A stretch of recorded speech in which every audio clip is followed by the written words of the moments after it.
The first explosion lit up Luna's dark side like a dying star. Commander Kavesh Mormont watched through the observation deck of Harmony Station as debris from what had been the Centauri trade hub scattered across the void. 3 billion souls, gone in an instant. The peaceful merchant vessels that had carried exotic fruits and singing crystals between the outer colonies now drifted as twisted metal monuments to a war that had seemingly erupted from nowhere.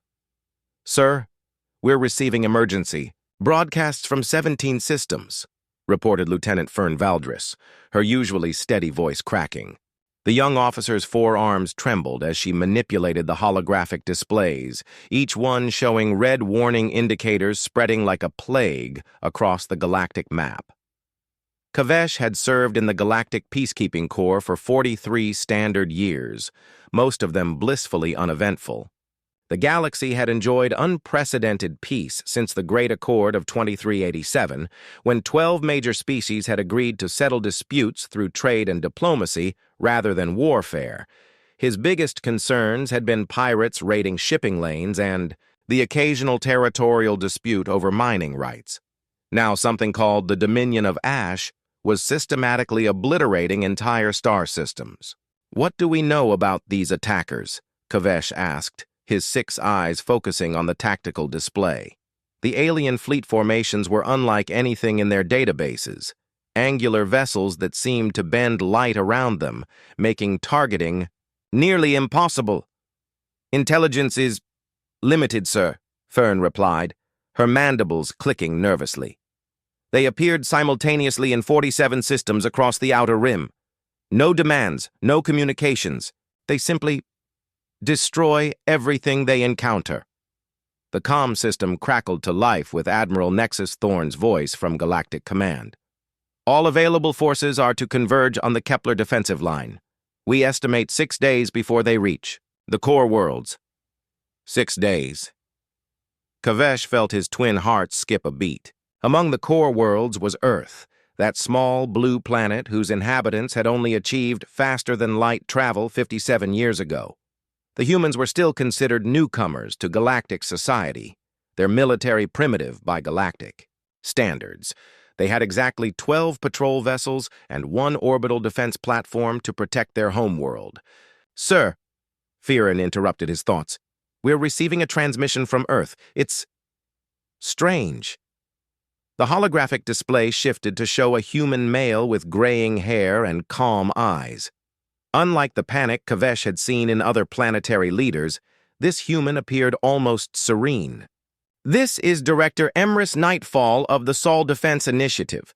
We've monitored the situation in the outer systems. We know you consider us a minor species, and perhaps we are. But Earth remembers war. We request permission to contribute to the defense effort." Kavesh almost laughed. What could 12 human patrol boats do against a force that had annihilated battle fleets 10 times their size? But something in the human's voice, a quiet confidence that spoke of hidden depths, made him pause. "Acknowledge the transmission," he ordered.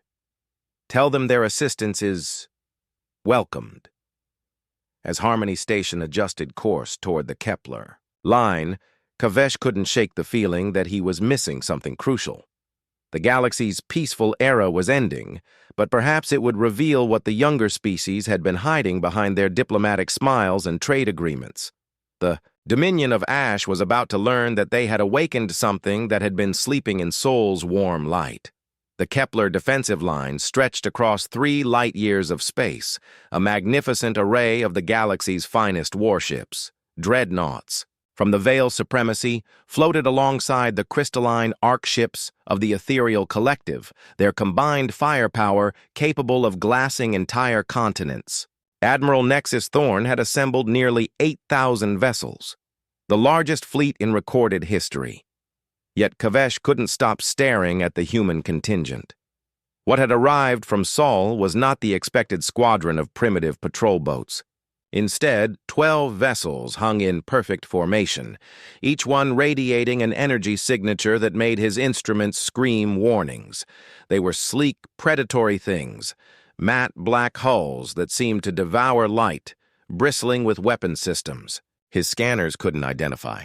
"Those aren't the ships in our registry," Fern observed, her compound eyes reflecting the strange glow emanating from the human fleet.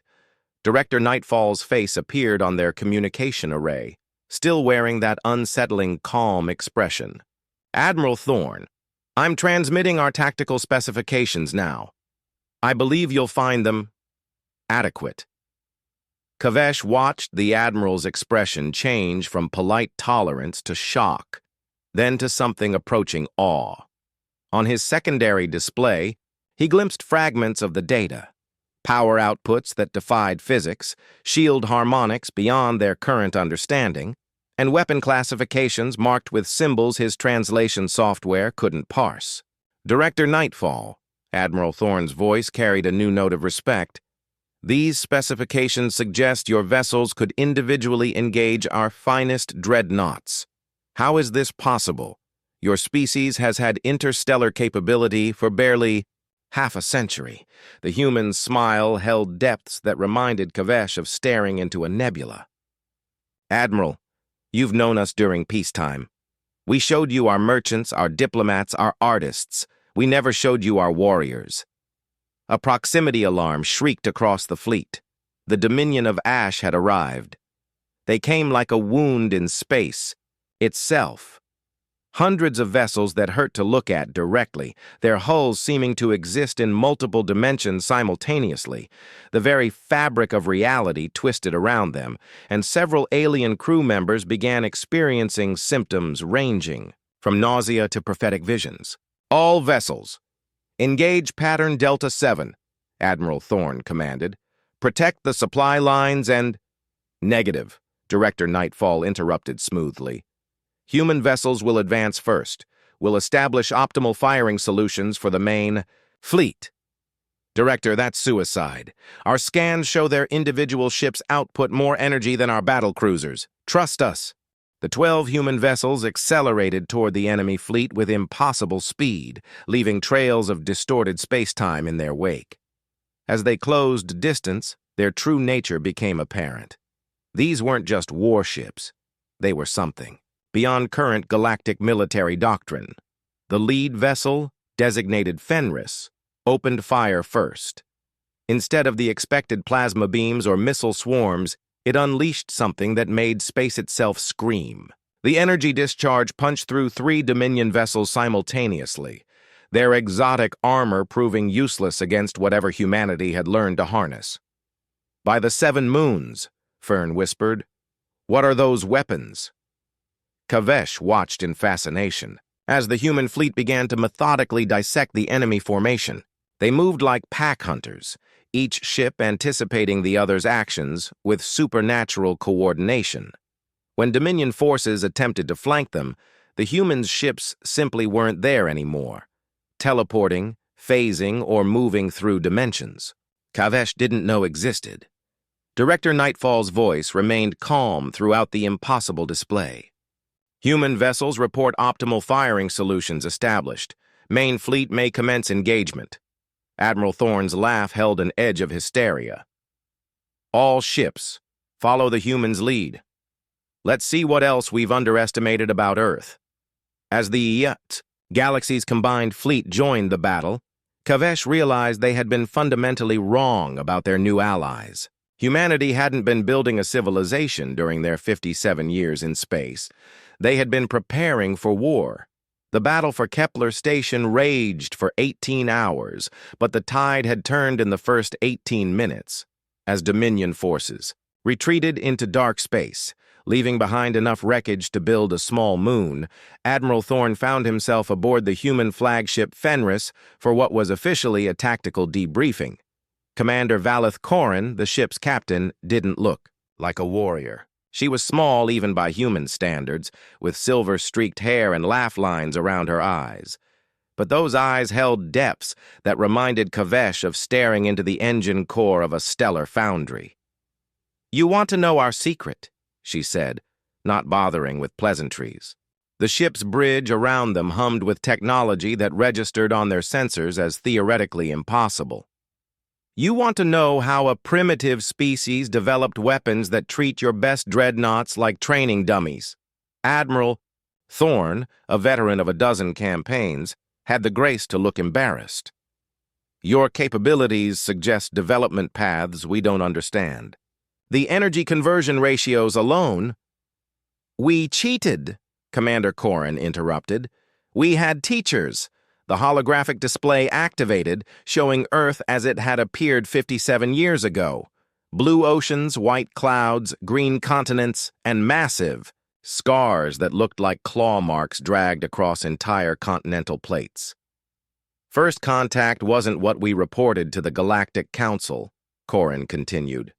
The hegemony of scars found us first. They came to harvest our planet's biosphere, and we couldn't even dent their hull plating with nuclear weapons. Fern's translator struggled with the next images. Burning cities, evacuating populations, and humans fighting with primitive projectile weapons against towering mechanical horrors that laughed at their efforts. They took 7 billion of us. Corrin's voice remained steady, professional. Processed them into biomass for their war machine. We had 8 months before they returned to finish the job.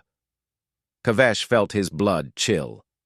The hegemony of scars had been a plague on the galaxy 2 centuries ago, consuming entire civilizations before mysteriously vanishing.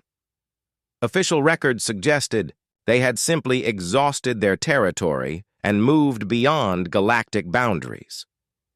8 months, Admiral Thorne whispered. How did you survive?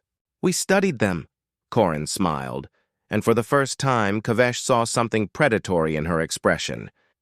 Every weapon they used, every piece of technology we could recover. We reverse-engineered their temporal manipulation systems, their dimensional phasing capabilities, their reality-warping artillery. We learned to think like them, fight like them. The display shifted to show massive underground facilities, vast complexes that honeycombed Earth's crust like termite colonies. Production lines where impossible technologies were mass-produced, training facilities where humans learned to interface with weapons that operated on principles beyond conventional physics. When they returned, Corrin continued, we were ready. The war lasted 3 days. On the first day, they destroyed our surface cities. On the second day, we destroyed their fleet. On the third day, we followed them home and made sure they would never threaten anyone again. The final images showed dead worlds, not bombed or poisoned, but somehow emptied. Planets where time moved differently, where the laws of physics had been rewritten to ensure that no life could ever evolve again. The galaxy never knew, Admiral Thorne said slowly.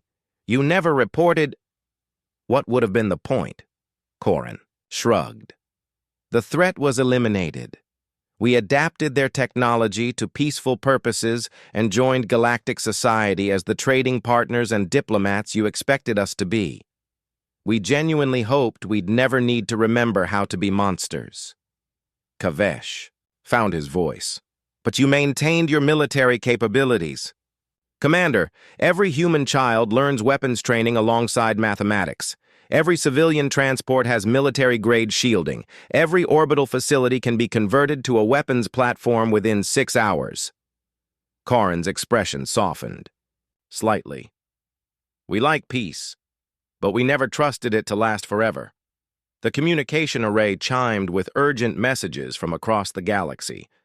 The Dominion of Ash was regrouping, calling reinforcements from whatever void had spawned them. Their numbers were beyond counting. Admiral, Corrin stood, her small frame somehow filling the room with authority. The galaxy is about to see what humans consider a real war. I suggest you keep your fleets at safe distance and let us work. As they prepared to depart Fenris, Kavesh realized that humanity's greatest deception hadn't been hiding their military strength. It had been convincing the galaxy that they were just another peaceful species rather than apex predators who had chosen to be civilized. The Dominion of Ash was about to learn the difference. 3 weeks after Kepler's station, the galaxy had learned to fear the name Fenris. Reports flooded in from across the spiral arms, entire Dominion fleets simply vanishing, their final transmissions describing impossible attacks from ships that shouldn't exist. Director Nightfall stood in the war room beneath Luna's surface, studying holographic displays that showed the scope of humanity's response. The chamber itself defied physics. Its walls extended beyond the moon's actual dimensions, folded space creating a command center larger than some space stations. "Status report," he commanded, his voice carrying an authority that made Admiral Thorne, technically his superior in the galactic hierarchy, defer without question. Commander Corrin materialized from what appeared to be empty air, her image transmitted through quantum entanglement from the front lines. "Sector 7 is clear."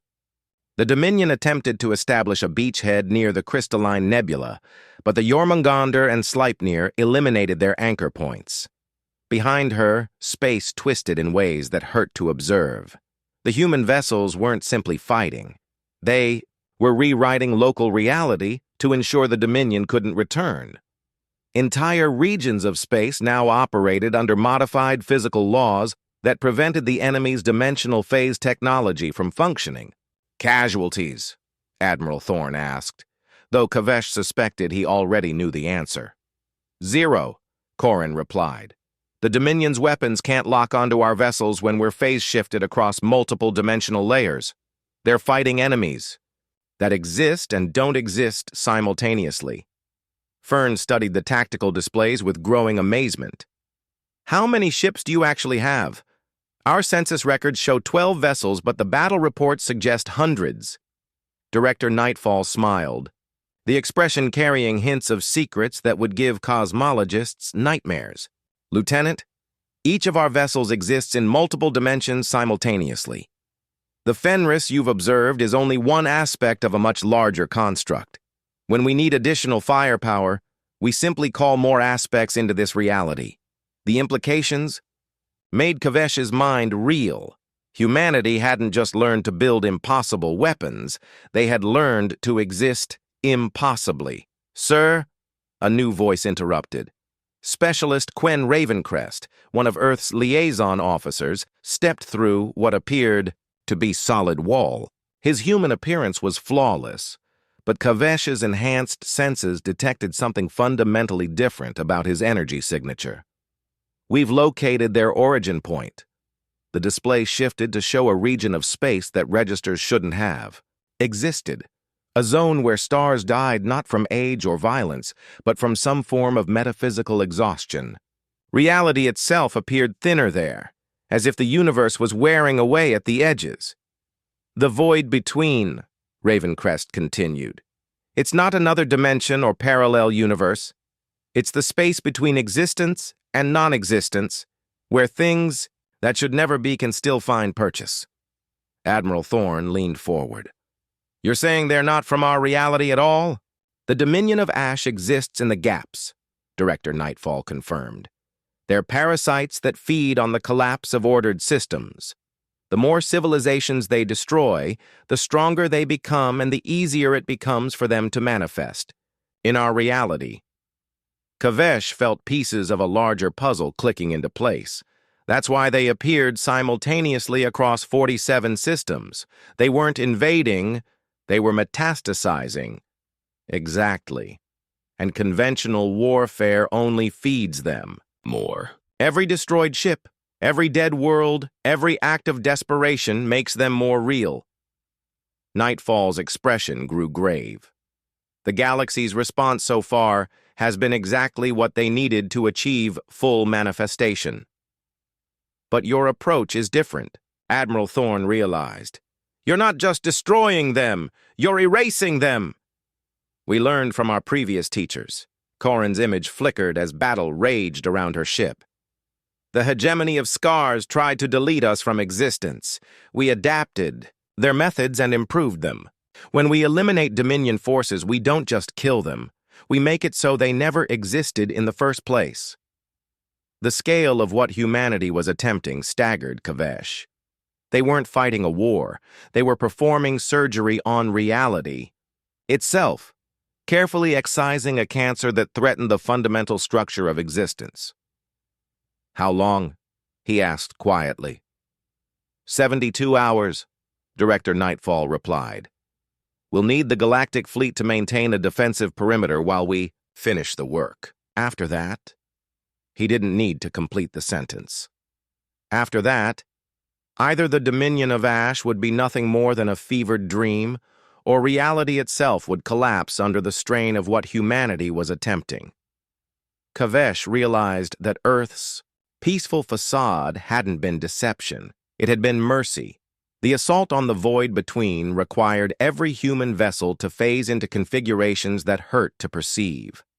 From the observation deck of Harmony Station, positioned at the galaxy's defensive perimeter, Kavesh watched 12 ships become something that existed in 17 dimensions simultaneously.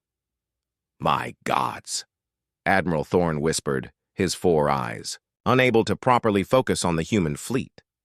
"What have they become?" Director Nightfall's image flickered with static that suggested his very atoms were struggling to maintain coherence. "What we needed to become, Admiral. The Dominion of Ash exists in the spaces between reality. To fight them properly, we have to go there too." The first phase of the assault looked like a star being born in reverse. Instead of nuclear fire expanding outward, something inexplicable was contracting toward the fleet's position, pulling in light, matter, and concepts themselves. Space around the human vessels began to unravel, revealing the underlying framework that held reality together. "Status report," Admiral Thorne requested, though his instruments couldn't provide coherent readings on what was happening. Commander Corrin's voice emerged from the quantum static, distorted by passage through impossible geometries. "We're engaging their core manifestation nodes. Resistance is significant. They're trying to collapse this entire galactic arm into the void."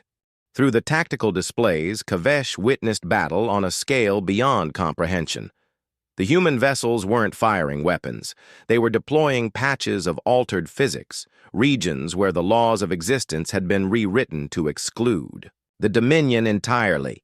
In response, the enemy was unleashing attacks that threatened to unwrite the mathematical principles underlying space-time itself. "Sir," Fearn reported, her voice tight with concentration, "we're detecting reality fluctuations across 7 star systems. The local physics constants are becoming unstable." The implications terrified Kavesh. If the battle's effects spread beyond containment, entire civilizations might find themselves in regions where gravity worked differently, where atomic bonds could no longer hold, where the very concepts of matter and energy became negotiable. "Human vessels are adapting," Specialist Ravencrest announced. His form had become translucent, existing more as probability than substance. "They're deploying dimensional anchors to stabilize local space-time." On the display, Kavesh watched something that would haunt his dreams forever. The human fleet was growing, not in size, but in complexity. Each vessel spawned aspects of itself that existed in adjacent realities, creating a web of causality that stretched across multiple universes. They were becoming something beyond ships, beyond technology, beyond the definitions of existence itself. "Phase 2 initiating," Director Nightfall announced. His image had become a collage of possibilities, showing him as he existed across different probability streams. "We're beginning the excision process." What happened next defied description. The human fleet began to methodically edit reality, removing the mathematical foundations that allowed the Dominion to exist. It was like watching cosmic surgeons delicately extract a tumor from the universe's source code. The Dominion fought back with weapons that attacked concepts rather than matter. They tried to delete the idea of human resistance, to retroactively prevent Earth from ever developing the capability to oppose them. But humanity had prepared for this too. Their existence was now anchored across so many dimensional layers that erasing them from one reality only made them stronger in others. "Incredible," Admiral Thorne breathed. "They're not just fighting the Dominion, they're rewriting the fundamental structure of existence to exclude them permanently." The battle raged across dimensions Kavesh couldn't perceive, fought with weapons. That redefined the meaning of warfare. Human vessels phased through attacks that could unmake galaxies while deploying countermeasures that strengthened reality's fabric against future intrusions. Final phase, Commander Corrin announced, her voice now coming from everywhere and nowhere simultaneously. We're sealing the breach points. After this, the void between will be permanently quarantined from our reality.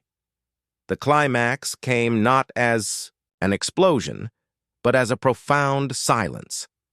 Across the galaxy, instruments registered a moment when every form of energy simply stopped.